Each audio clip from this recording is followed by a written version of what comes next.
So now, without further ado, it is my pleasure to welcome Kathy Parada, Vice President in Ipsos's Marketing Strategy team. Kathy, you have the floor. Thanks so much, Ellen, and welcome everyone as we share out our annual overview of our latest CHATS 2022 Trends Report that was launched in December. While we will be delivering some great information and insights in this sharing, I just want to point out that the content today merely scratches the surface of the rich detail that is available in the full report, and it is also now available for purchase. The objective of our time together today is not necessarily to focus on a specific channel, category, or brand, but it is to focus on the consumer in transition. And this look forward has many applications. It can help you understand what people are eating and drinking today to ensure that your strategies are on trend. It can help you evaluate emerging behavioral patterns so that you can identify new targeting, positioning, or competitive assessment opportunities. It can help ideate consumer-driven innovation that actually sticks based on targeting those evolving consumer needs. And finally, it can aid you in category man or sales team applications so that you can more relevantly and successfully partner with your customers to grow, actual thought leadership. Today's consumers, like each and every one of us on the line today, have transitioned through some unprecedented times. We frame up these periods in the context of the report as the pandemic phases. Each phase is defined by 4 criteria: consumer sentiment or outlook, movement restrictions or the willingness to go out, comfort with daily activities, and work status. And so we have 4 phases that we're evaluating. Phase 1, the pre-pandemic phase, is from October 2019 to March 2020. The initial pandemic phase, some 20 months ago, is from April 2020 to September 2020. The mid-pandemic phase is October 2020 to March 2021. And then finally, the current phase, or the easing of pandemic restrictions to one degree or another, is from April to October 2021. At Ipsos, we've been discussing for some time how our pandemic experience will soon turn into an endemic reality. So rather than there being blanket restrictions across the country, business impacts will be felt from localized outbreaks. So it's really important that you have a deeper understanding of the consumer in varying phases so you can course correct your business activities. This is our future reality. It's going to be an endemic reality. So think about yourselves for a moment and how your habits have evolved over this 20-month period. Consider how in the varying phases it's changed where you eat, who is present, how you shop for your foods and beverages, how do you plan, and how have your actual consumption choices shifted because your needs have evolved throughout this period. To successfully look forward, it's decidedly beneficial to consider how each of these phases has already and likely will continue to impact the consumer psyche. Notwithstanding in which phase we find ourselves today, it remains really crucial to keep your finger on the pulse of emerging trends. I always like to say, harness their power for growth and innovation rather than sitting back and reacting to their force.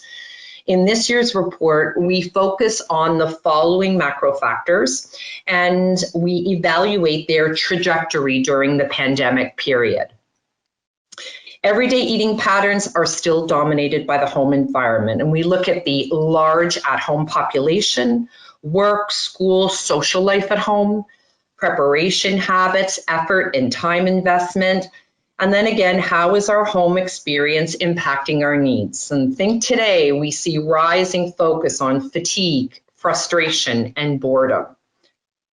The food service experience remains a critical component of eating and drinking, and we look at today's work-free dining enjoyment. We also look at the multicultural experience and how multicultural habits or multiculturally inspired foods have increased because of that out-of-home exploration. We also look at treating oneself away from home and how does that impact our willingness to treat ourselves while at home. Consumers are refocusing their intake patterns to meet personal and dietary health goals. And that is a melding together of nutrient and nourishment priorities, as well as factoring in the need for physical benefits and a rising component of health, emotional well-being. Ethical eating priorities or societal health is a new pillar for us this year, and it focuses on environmental impact, sustainability goals. We look at product provenance, that's a product and its local quality, freshness, safety. We look at fair business practices, and we also focus on plant-based eating, which falls somewhere in between holistic health and ethical eating priorities. Convenience continues to be a table stakes need. Forget what you see on TV. That is not how consumers are preparing in the kitchen on a daily basis. How consumers are activating against those modern convenience needs, however, has shifted somewhat in the pandemic period. And then we need to give consideration again to those evolving values. And we've seen a slow shift from the initial pandemic period where we were cocooning and we were comforting each other. Nostalgia played a big role. And while it's still important, looking ahead, we're focused on what I like to refer as the 4 E's.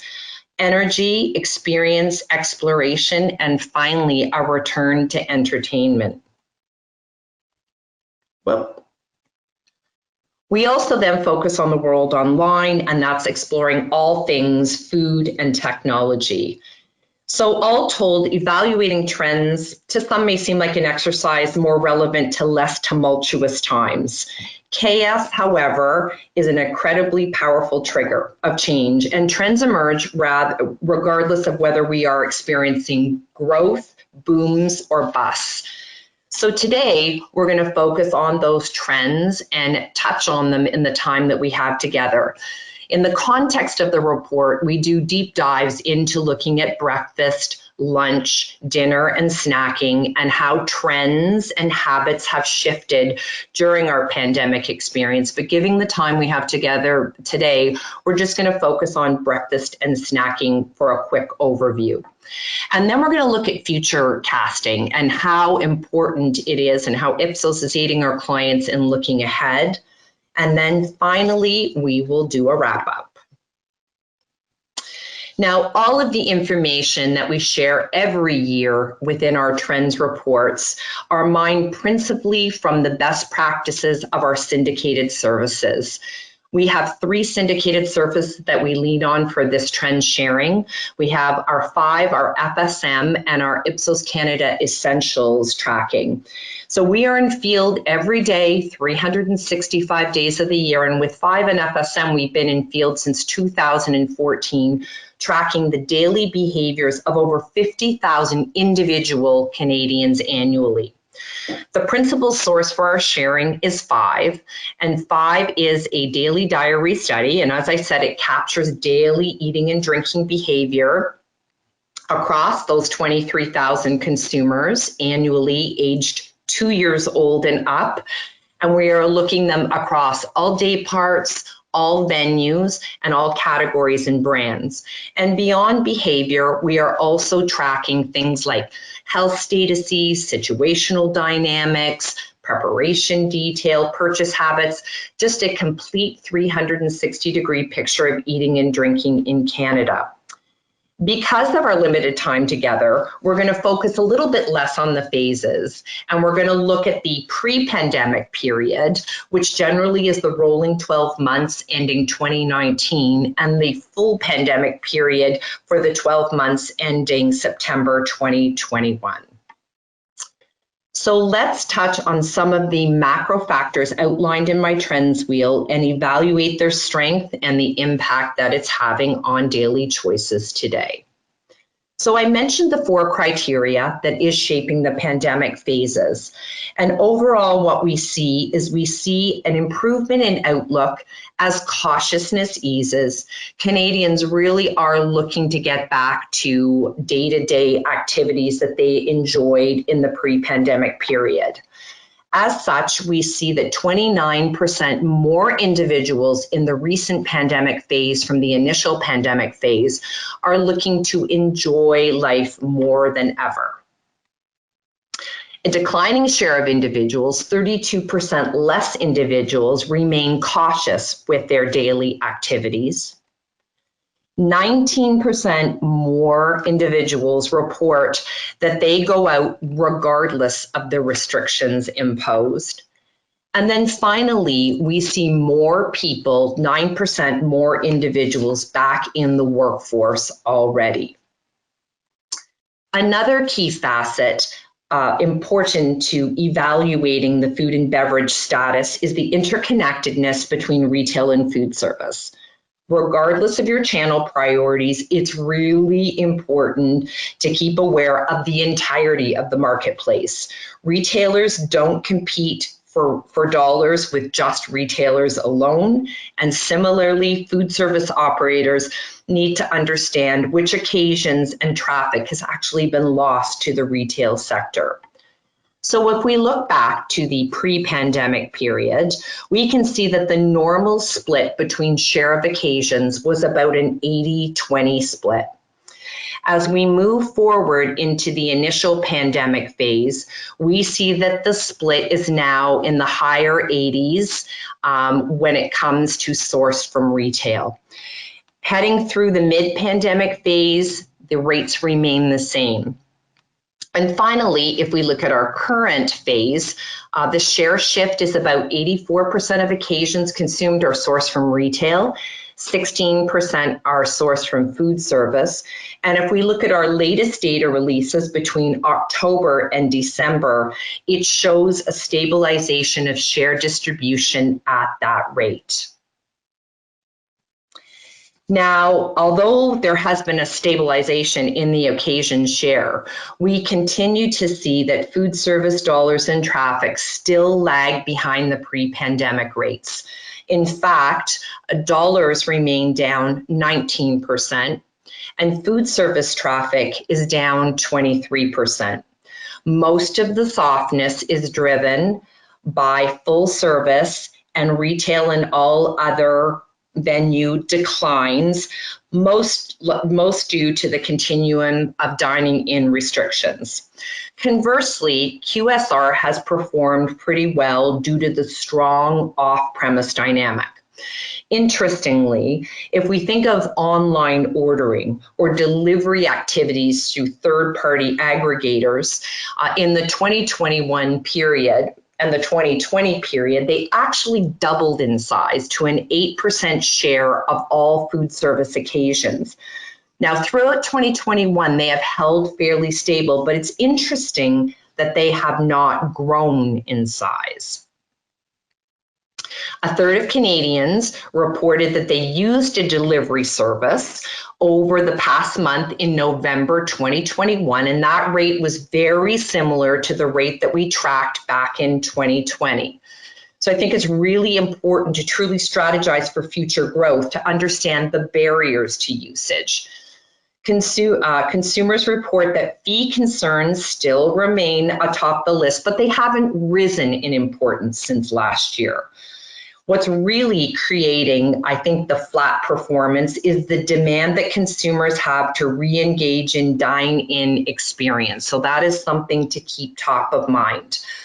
When we think about those fees that consumers are talking about, interestingly, there is a rising concern among consumers worry that fees and delivery service are impacting the vibrancy of the local restaurant marketplace.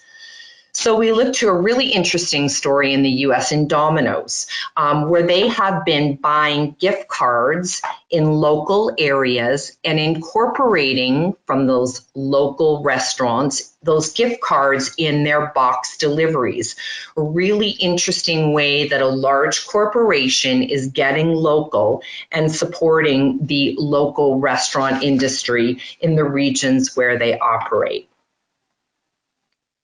It's also critical to understand where consumers are eating and drinking. So overall, 82% of occasions are consumed at home. That's up a whopping 12% from the pre-pandemic period, and that holds fairly steady today. Eaten on the go or portable occasions are down 21% from the pre-pandemic period.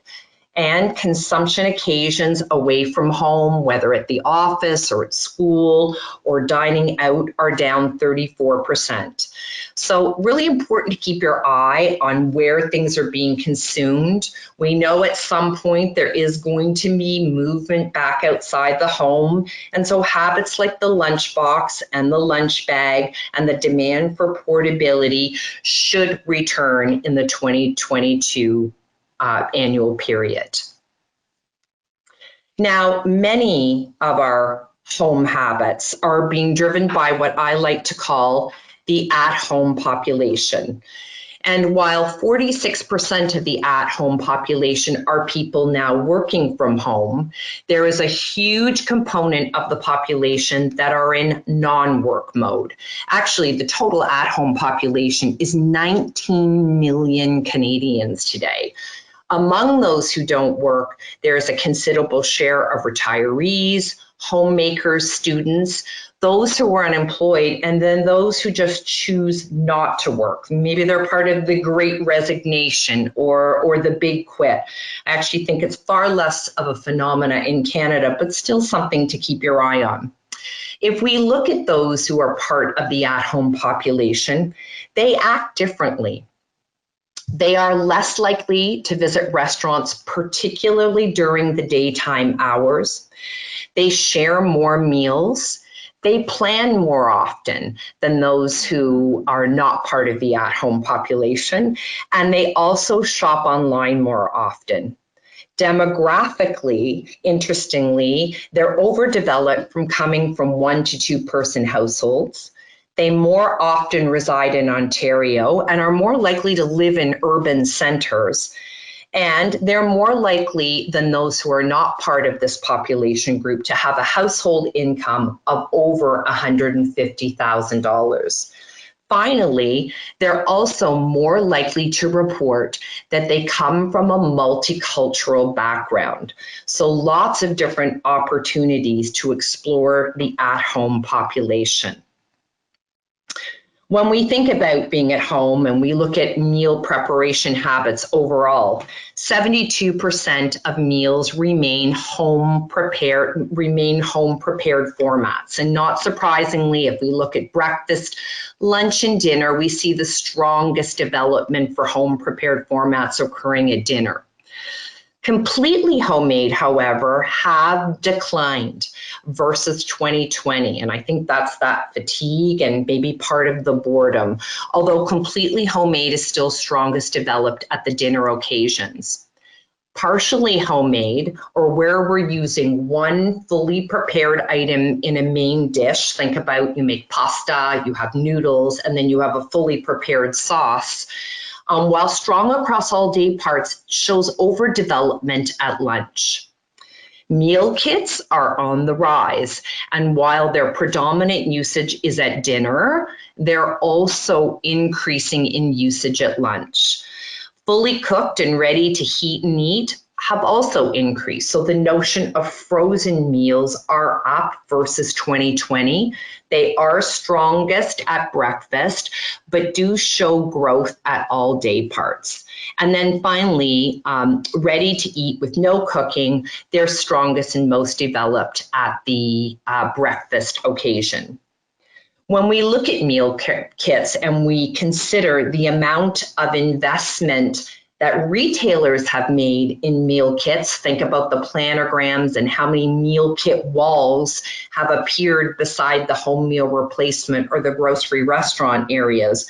There's lots of opportunity to be part of these solution-oriented options. The top dishes that consumers are preparing at dinner with meal kits are led by pasta, Mexican dishes, pizza, salad kits, beef dishes, soups, and stir fries. Really a lot of opportunity to consider your role in the meal kit frenzy. So we went to consumers and we asked them generally who is cooking more today versus the pre-pandemic period. And not surprisingly, cooking has accelerated amongst meal preparers of all age groups. But most interesting was the growth that we saw, 25% increase in cooking activities amongst consumers aged 18 to 34 years old. So those are your cooks of the future. We wanted to understand overall what is driving more cooking activity. And so consumers reported to us a combination of both functional motivations together with emotional attitudes. So cooking at home more often driven by cost effectiveness, that is up since last year. Home cooking is healthier. I enjoy cooking activities, that is down versus last year. My cooking skill has improved up since last year. I cook more often to diversify my meal repertoire, and I have to cook, also up versus last year. When we consider that all important 18 to 34 cohort and keeping them engaged in their kitchen activities, there's a real opportunity to forward a strategy around multicultural inspired dishes, because those consumers show a stronger development for cooking multicultural inspired dishes. And if we look at what type of cuisines are more often prepared at home, it's led by South Asian and Indian dishes, followed by Italian, Mexican, Chinese, Middle Eastern, and Japanese. Of course, it does shift by consumers of varying ages and in varying regions, but I think overall, lots of opportunity to consider your strategies and multicultural cooking cuisines. Of course, lots of chatter about baking. And we do see that baking continues fairly strongly in the period of 2021 versus 2020. So overall, we see that home baked good consumption is up 0.2%. There has been a bit of a pullback in completely homemade, but that's been made up by usage of mixes or kits and frozen or heated options. The top homemade sweet baked goods are led by cookies, cakes, and specialty breads, things like banana breads or carrot breads, muffins, cupcakes, pies, bars, croissants, pastries, tarts. Really interesting when you look at baking is the shifting habits or the shifting consumption dynamics of baked goods. So as we see declines of sweet baked goods inclusion in dinner desserts and evening snacks, we see a movement to daytime habits. So there is an increase in consumption of sweet baked goods at breakfast, lunch, morning snack, lunch, and afternoon snack. So consider maybe opportunity for more of a better for you treat, healthy treats for all. Of course, that segues us into health, and certainly these healthy and health needs factor into cooking and baking choices, but also into most meal and snacking choices throughout the day. In fact, a rising share of individuals in our latest period are motivated by the need for something healthy and nutritious. Versus last year, health goals are up 2 points or 6% overall. And Canadians continue to look at a more holistic approach. So we are still prioritizing nutrient and nourishment intake, things like fits with my weight loss, it meets my dietary needs, fresh, less processed, less sugar, more protein. We see the demand for physical benefits up 3 points or 7% versus the pre-pandemic period is defined by needing an energy boost, helps me sleep, invigorates me, aids in physical activity recovery. And then finally, the criteria rising fastest during the pandemic period has been the focus on emotional well-being. So looking to be in a positive state of mind, promoting harmony and inner balance, helps me concentrate, helps me feel less stressed. And our holistic approach to health is really fueled, I think, by increasing self-awareness of our health dynamics. Over a quarter of individuals report that they have a dietary restriction or sensitivity that impacts their overall choices, things like lactose intolerance or religious meat restrictions. Actually, the focus on halal is up over 20% in the pandemic period versus the pre-pandemic here, driven by home habits. We also see that almost 1 in 3 consumers report that they have an existing ailment. So weight concerns, things like depression, upset stomach, headaches, or migraines, all increasingly driving food choices. And finally, the demand for functional options, really driven by a third of all occasions, are motivated by a metabolic need or a metabolic driver. Think digestion, immunity, concentration or mental focus, lowering risk of disease. We are tracking this every day across all categories and brands, and it really puts a nice lens over functional health. Of course, Canadians continue to be focused on labels. 3/4 of Canadians report that they always or regularly consult labels, and among those, 2/3 of those consumers or those label consulters report that what they see on label flashes, nutrition facts tables, or ingredient panels actually influences their decision to buy the product. So labels remain important. The top food labels are led by Made in Canada, consultation of expiry dates, things like organic, no sugar added, good source of protein, locally grown or sourced. And if we look at the top labels on beverage packaging, again, Made in Canada, recyclability of packaging, pureness, organic, dairy farmers logo, and premium. Of course, we know labels change not only by categories and certainly by brands, but priorities also shift by day part. And it's a really good clue or cue into how to tap into consumers' needs by day part. If we look at breakfast, there's a greater focus than other day parts on things like fiber and sugar, vitamin enrichment. Lunch is more about protein and organic. And dinner is more about the local nature of products. Premium, vegan, and vegetarian is overdeveloped for that day part as well. So lots of opportunity to engage label consultation in your overall strategies for growth. All told, all of this gathering of information and consultation of labels has really leaves a big opportunity to speak to Canadians and target niche benefit spaces. So think about options, product suites even, that fit very specific eating regimes. 28% of Canadians report that they adhere to a special eating regime. That's led by interest in vegetarian diets, flexitarian, all the way down to pescatarian diets or keto diets. I was in the store the other day and saw an entire section dedicated to the keto diet. So I think in our approach to holistic health, there's an enormity of innovation potential at hand. When we think about health, in the past, we've factored societal health into the overall equation.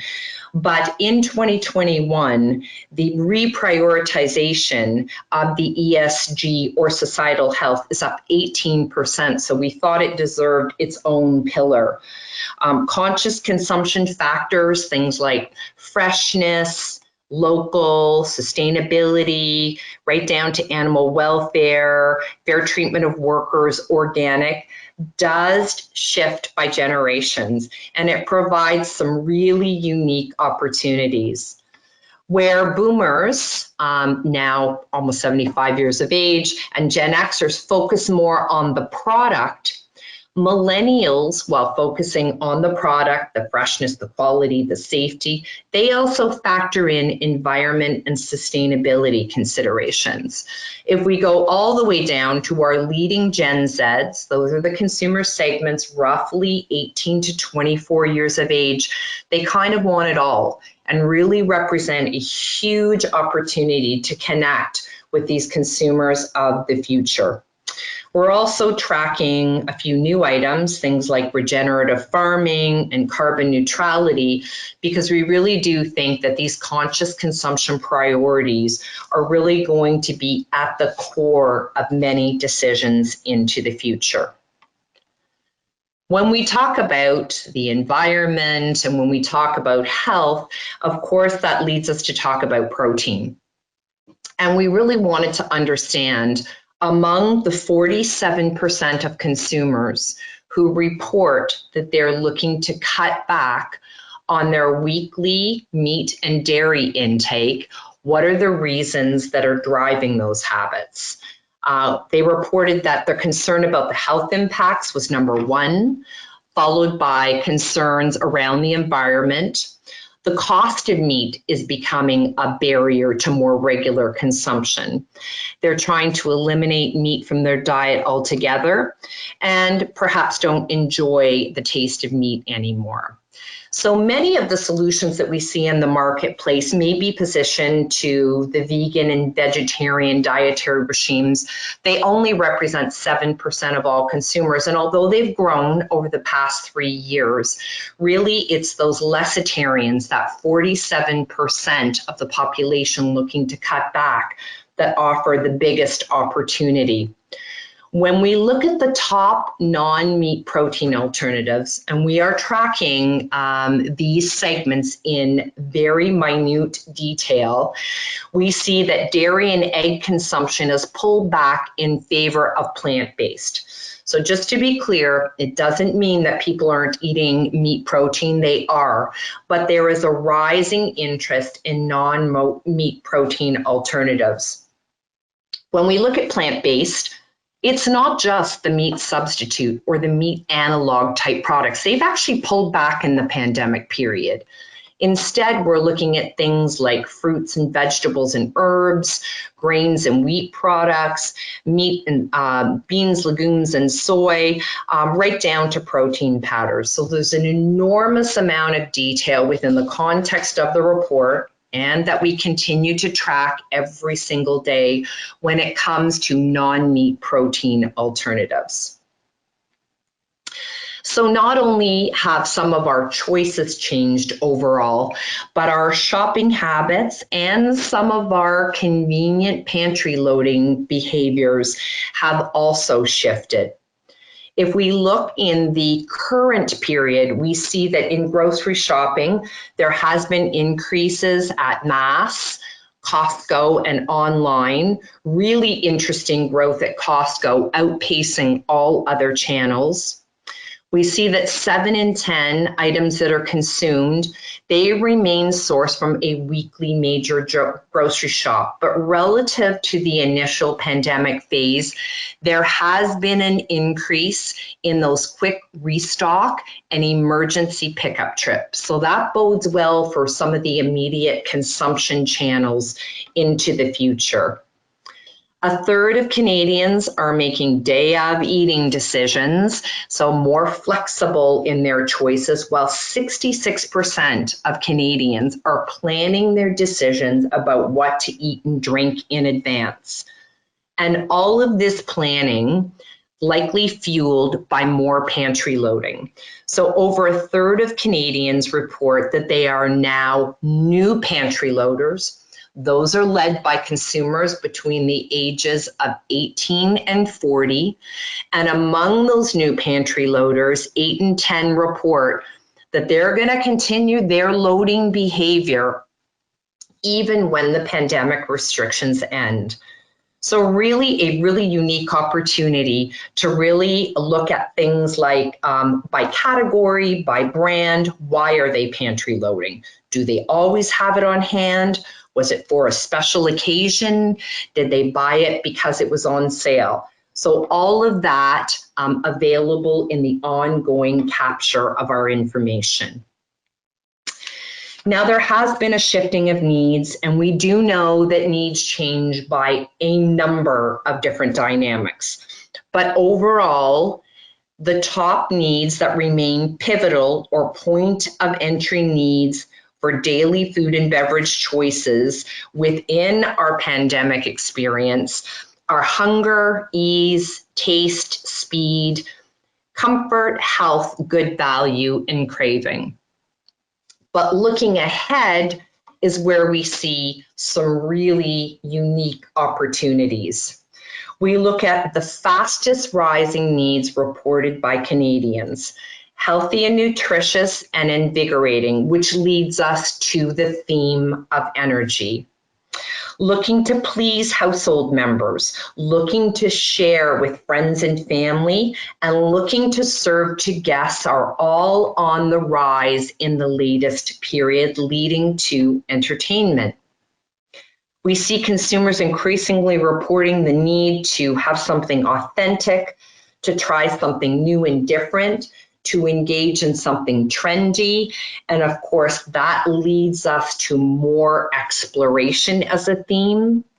And then finally, consumers looking for more experiences that enhance the moment, that relieve boredom, and that provide unique choices, leading to the theme of experience. So in looking ahead, remember those 4 E's. Now, of course, many of what we've talked about today, including the veracity and momentum of some of these trends, is impacted by day parts. And one of the things that we've been tracking very closely in the pandemic is the overall impact on our occasion choices. So when I talk about occasions in our tracking, those are events. And in an event, there can be one item consumed or there can be multiple items consumed. So when we look at a distribution of the consumption events throughout the day, 13% of all events are at breakfast, 13% are also at lunch, and 15% are at dinner. So 41% of all events throughout the day are at meals. If we look a little bit beyond that to the snacking occasions throughout the day, we see that there are 15% of all occasions in a day occur at morning snack, 27% occur at afternoon snack, and 17% occur at evening snack. So the split between events in the day are 41% at meals and 59% at snacks. Obviously, we often eat more at meal occasions or more items, but it really just shows you the real opportunity to really be able to target occasions outside where you're normally positioned. So touching on some of those day part highlights, let's just take a quick look at breakfast. Overall, consumers, while homebound, are eating more early day occasions at home. And that has expanded the size of the breakfast prize. Traditional foods and beverage still top our choices, so things like eggs, toast, fresh fruit, and ready-to-eat cereal for foods. And if we looked at beverages, brewed coffee, milk, Juice and tea top our breakfast beverage choices. However, versus the early pandemic period, there has been some pullback and some changes. Things like ready-to-eat cereal and yogurt have softened, and also milk has softened in the latest period. When we look overall at the popularity of breakfast foods, a real opportunity with a rising trend to consume breakfast outside of its traditional day part. So think about the breakfast for dinner trend. Well, that's also extended to the breakfast for lunch trend. So it's the health orientation and the comfort provided by breakfast foods that has expanded these positioning opportunities. Consumers are investing a little bit more time in their breakfast preparation and cooking, and there is a rising focus on warm options at breakfast. So the top appliances that we're using at breakfast, toaster and the stovetop. Of course, the 5 H's, which if you've heard me present before, I often talk about, continue to dominate breakfast choices. So think about hunger, hurry, habit, health, and hearty still are well entrenched at breakfast. Flipping to a little look at the snacking highlights overall, we see that snacking, obviously I shared with you a very sizable behavior, and in terms of absolute servings per capita, snacking is up at all day parts, morning, afternoon, and evening. Those are absolute servings. The average Canadian consumes a food or a beverage at snack 11 times a day. 5 times they consume a food at snack. 6 times they consume a beverage at snack. And kids' share of snacking stomach, those kids 6 to 12 years old, has increased in the pandemic period. They remain the most voracious snackers, and that has increased. Remember, snacking extends beyond the traditional universe of snack-oriented foods, particularly during the daytime hours, to include both non-traditional items, things like sandwiches and pizza and ready-to-eat cereal, but it also extends to beverages as well. So really important to make that notation. While the majority of our snacks occur alone, more often while we work, watch TV, or online. In our last data release, we did see an uptick in social occasions. Still not nearly as big as solo, but there was an uptick. The top foods consumed at snack, though it does shift by day part, overall include fresh fruit, chocolate, cheese, potato chips, yogurt, cookies, and crackers. And beverages, the top beverages are waters, both tap water and bottled water, but the fastest rising component of bottled water is led by the stellar performance of sparkling varietals. Within the pandemic period, we see an equal distribution between indulgent options and healthy options. But I think it's really important to note that the growth in the biggest day part, the afternoon, is more often driven by indulgent snacks. So filling those needs are things like premium chocolate and potato chips. So I'm sure all of you right now are thinking how you'd like to do some afternoon grazing, get a little bit of recharge in the middle of the day, and that's how consumers are feeling as well.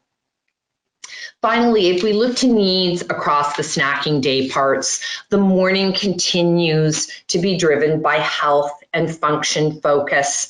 The evening remains driven by the need for a treat or something indulgent or decadent. The afternoon remains that battleground, a mix between health and indulgence, though as I indicated earlier, indulgence is on the rise at the afternoon day part during our pandemic period. We'll want to see if that holds true into the future.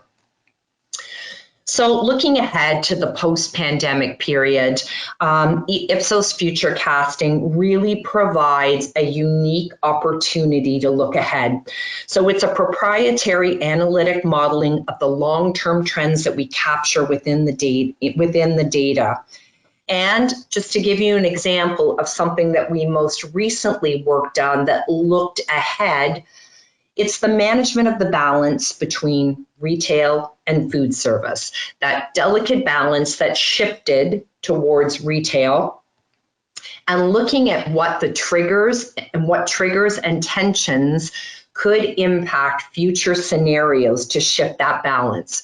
So within the model, we put in a variety of environmental, social, motivational, and movement factors. And while our core deliverables offer detailed scenarios and sizing by categories or brands, just wanted to give you a sense of what may tip that balance. The number one thing that we see is the return to on-premise dining. So activities in the off-premise sector won't be sufficient to truly tip the balance. We'll need to see a return to on-premise dining. Returning to work is also a factor that could shift that balance between retail and food service. Right now, 9.5 million Canadians work at home. When they return outside the home, new tensions will likely emerge, and that could shift our habits. Finally, an increase in social occasions, and those are social occasions with people outside the home are going to be imperative. There's been a notable decline, 21% social occasion sharing is down. So when that starts to shift, then again, we might see that balance impacted. And then finally, our shifting needs. So moving from those cocooning, comfort, and nostalgia, again, to re-engaging in experience and exploration. Certainly, revenue management is the new buzz phrase in the food and beverage industry. Revenue demands, we want to hold on to the gains in this that some have been able to achieve in this unique period, and forward those if we can. And then for those in a different position, it's recovering losses that have resulted from lockdowns and restrictions. All of this really demands a criteria to look forward into the future. So that ends our sharing and our time together today. Thank you very much for your attendance. We didn't have time to take any questions, but rest assured that we will get, there are a number of questions I can see. We will certainly get back to you within a day or two to address those concerns. And everybody have a great day. Over to you, Ellen. Thank you so much, Kathy, for today's really excellent presentation. And you took every moment of today's 45 minutes to fill us with great data and insights. Kathy will be responding to questions that have come through. Also, you'll be looking out for an email with a direct link to today's recorded presentation. That now concludes today's webinar. Have a wonderful day. Thank you, everyone.